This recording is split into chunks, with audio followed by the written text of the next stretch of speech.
Hello प्रिय विद्यार्थियों, आपका माजिसा एजुकेशन यूट्यूब चैनल में स्वागत है।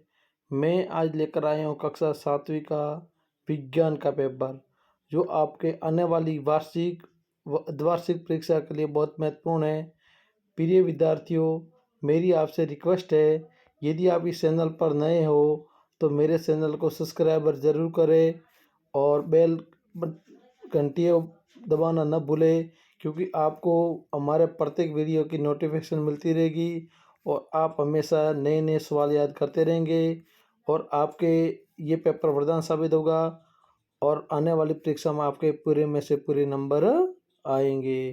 प्रिय विद्यार्थियों, हमने आपकी सुविधा के लिए प्रत्येक प्रश्न को हल करके और प्रश्न का उत्तर दिया साथ में, इसलिए विद्यार्थियों आप इस वीडियो को ध्यान से देखिए और पूरा देखिए।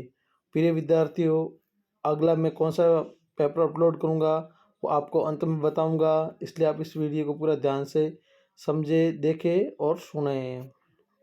प्रिय विद्यार्थियों, अभी पढ़ाई का टाइम है, आपका टाइम कम वेस्ट करते हुए आगे बढ़ते हैं। तो इसमें सभी प्रश्न करने अनिवार्य होते हैं।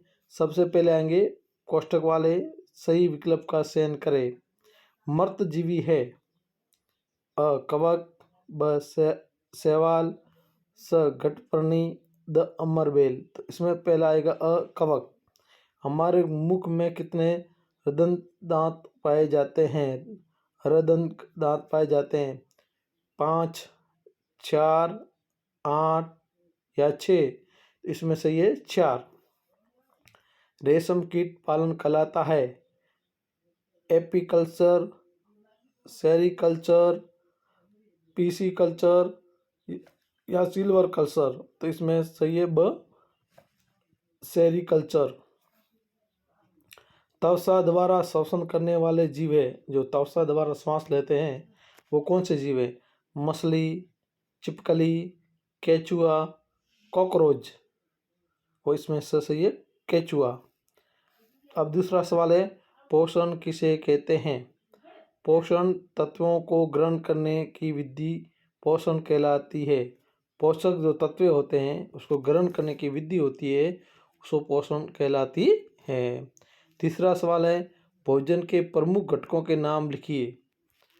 भोजन के प्रमुख घटक कौन कौन से उसके नाम बताने हैं।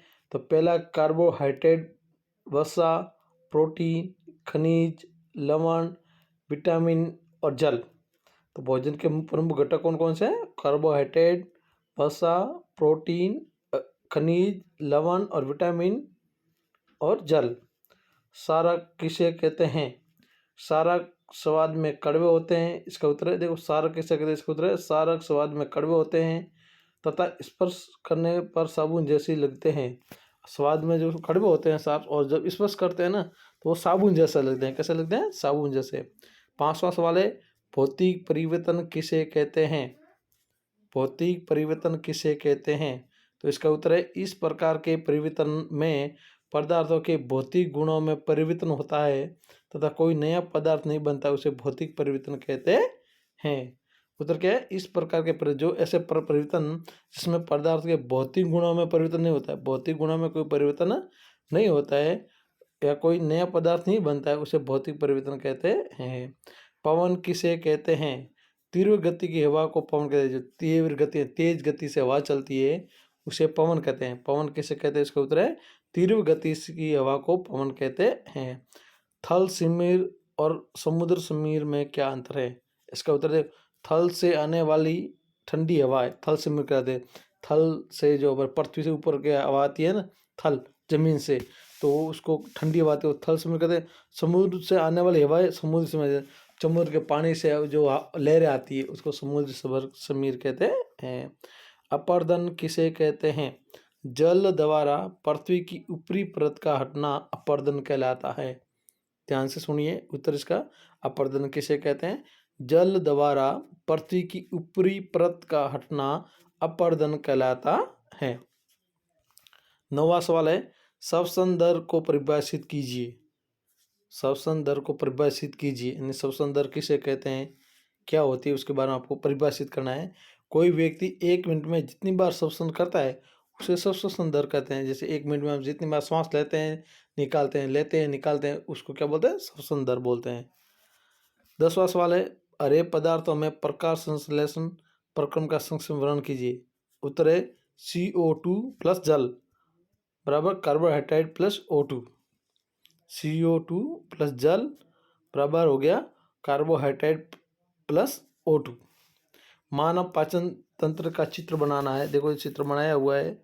देखो मानव तंत्र, इसमें जीवा है, देखो साइड में मुख है, गर्शिका है, डायाफ्राम है, पित्ताशय पित्त का भंडार करता है, पित्त नली, यकृत, अग्न्याशय, परिशेषिका, आमाशय, क्षुद्रांत्र, वर्धा कोलोन, गुरुद्वार, जो भी इसमें मावन हमारे शरीर में कौन कौन से अंग हैं नाम लिखना है चित्र बना के आपको। 12वां है सवाल, सालक व कुशालक पदार्थ में अंतर लिखिए। उत्तर है वे पदार्थ जो अपने में से ऊष्मा को जाने देते हैं वे चालक कहलाते हैं। वे पदार्थ जो उसमें ऊष्मा को नहीं आने देते हैं उसे कुचालक कहते हैं। यानी जो पदार्थ ऊष्मा को आने देते हैं उसे चालक कहते हैं, और वह पदार्थ जो ऊष्मा को नहीं आने देते हैं उसको कहते हैं कुचालक। ध्यान रखना। भौतिक व रासायनिक परिवर्तन में अंतर लिखिए। 13वां सवाल है, भौतिक व रासायनिक परिवर्तन में अंतर लिखिए। उत्तर देखो, कुछ पदार्थ ऐसे होता है, यानी कुछ पदार्थ ऐसे होते हैं कि परिवर्तन का कारण हटाने पर पुनः प्रारंभिक पदार्थ पैदा हो जाते हैं। परिवर्तन एक बार हटाते हैं परंतु वापस अपने स्थान पर आ जाते हैं, ऐसे परिवर्तन भौतिक परिवर्तन कहलाते हैं। ये तो भौतिक परिवर्तन का है। जबकि दूसरी तरफ कुछ परिवर्तन ऐसे होते हैं जिसमें पदार्थों के संगठन के भी बदल जाते हैं और नए पदार्थ बन जाते हैं, ऐसे परिवर्तन को रासायनिक परिवर्तन कहते हैं। समझ गए? भौतिक व रासायनिक परिवर्तन अंतर ध्यान से लिखना नोटबुक पे और इसको हल करना है। 14वां सवाल, समझाइए कि मृदा कैसे बनती है। आपको समझाना है कि मृदा कैसे बनती है। पवन, जल और वायु की क्रिया से सेलों के टूटने पर मृदा का निर्माण होता है। इस प्रकार सेल कणों अम्यून्स का मिश्रण मृदा कहलाती है। मृदा समझ गए? पवन, जल, जलवायु की क्रियाशील से सेलों टूटने का पर मृदा का निर्माण होता है। इस प्रकार सेल कणों और अम्यून्स का मिश्रण मृदा कहलाता है। श्वसन कितने प्रकार का होता है, उनमें क्या अंतर है बताइए। श्वसन और बाह्य श्वसन। श्वसन 2 प्रकार होते हैं, अंत श्वसन और बाह्य श्वसन। ऑक्सीजन को अंदर गणने का अंत श्वसन शोषण कहलाता है। कार्बन डाइऑक्साइड को बाहर निकालते हैं उसको आवाश्वासन कहते हैं। यानी अंदर श्वास लेते हैं इसको तो अंशोषण कहते हैं, और जो बाहर निकालते हैं उसको बाहर श्वसन कहते हैं। अंदर लेते हैं ऑक्सीजन और हम श्वास में छोड़ते हैं कार्बन डाइऑक्साइड। 16 सवाल है, क्लोरोफिल क्या है। क्लोरोफिल युक्त कोशिका दर्शाते हुए एक पत्ती का चित्र बनाइए। यानी पत्ती एक हरा वर्ण पाया जाता है जिस कारण पत्तियां का रंग हरा होता है, क्लोरोफिल कहलाता है। ऐसे चित्र बनाना है और उसका बना के इसके क्या क्या भाग होते हैं, रंध्र, द्वार कोशिका, रंध्र, पति, जो भी नाम लिखना है। अब 17वां सवाल है, रेशम के फाइबर से रेशम कैसे प्राप्त किया जाता है, विस्तार से समझाइए। ये थोड़ा ये उत्तर भी हमने दिया है, सॉरी मैंने सोचा कि उत्तर बड़ा इसलिए मैंने नहीं लिखा होगा, नहीं दिया है। रेशम का संसाधन रेशम फाइबर प्राप्त करने के लिए कोकूनों की बड़ी ढेर का उपयोग किया जाता है। वयस्क कीट में विकसित होने से पहले ही कोकूनों को धूप में रखा जाता है अथवा पानी में उबाला जाता है या बाग में रखा जाता है। इस प्रक्रम को रेशम फाइबर का पतंग कहते हैं। अब है आपका 18वां सवाल है, उदासीकरण की प्रक्रिया को प्रयोग द्वारा समझाइए। उदासीनीकरण किसे कहते हैं उसका समझाना है। रसायन विज्ञान में उदासीनीकरण अभिक्रिया वह अभिक्रिया है जिसमें अम्ल और क्षारक क्रिया करके एक लवण जल का निर्माण करते हैं। इसमें निम्नलिखित रूप से दर्शाया जा सकता है, अम्ल प्लस क्षार लवण प्लस जल, जैसे HCl प्लस NaOH बराबर NaCl प्लस H2O। तो ये आपके पेपर हो गया। अब आगे आपको मैं 8वीं क्लास का पेपर लेकर आऊँगा विज्ञान का। आपको ध्यान से समझना है, सुनना है और याद करना है। प्रिय विद्यार्थियों, अभी पढ़ाई का टाइम है और पढ़ाई ऐसी चीज़ है कि इसमें हमेशा गहरी दोस्ती रखिएगा और किताबों से, और किताबों जितनी हम अच्छी दोस्ती रखेंगे उतना हमको ज़्यादा याद होगा, और ज़्यादा याद होगा तो हम अच्छे हमारे अंक आएंगे, और अच्छे अंक आएंगे तो हमारे माता पिता का, गुरुजनों का, हमारे स्कूल का, सभी का नाम रोशन होगा। धन्यवाद।